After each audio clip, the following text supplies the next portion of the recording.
对于拜登来说，最新公布的美国经济数据都是坏消息。对于周四的 GDP 报告，多数经济学家忽略了疲弱的整体数据，宣称美国经济的潜在势头依然强劲。但是，1年多来出人意料的强劲的经济增长和就业，并没有给拜登的连任希望带来多少好处，更多的则是真正刺痛拜登的一件事——通胀。这对拜登来说是双输。外媒经济学家苏尔炮说，他没有意识到经济高速增长是以高通胀和高利率为代价的，这对拜登来说是个问题。这份报告出炉之际，拜登的竞选活动正处于危险时刻，美国人已经对经济状况感到不满。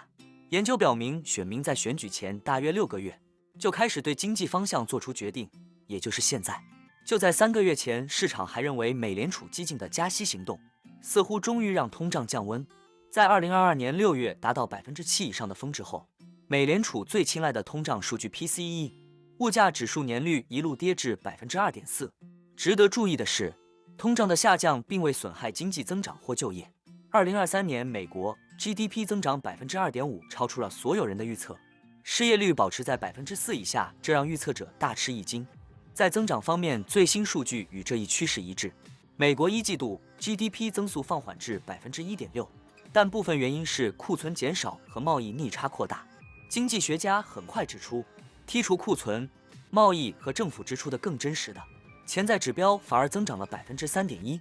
对拜登来说，不幸的是，反通胀进程现在看起来似乎严重偏离轨道。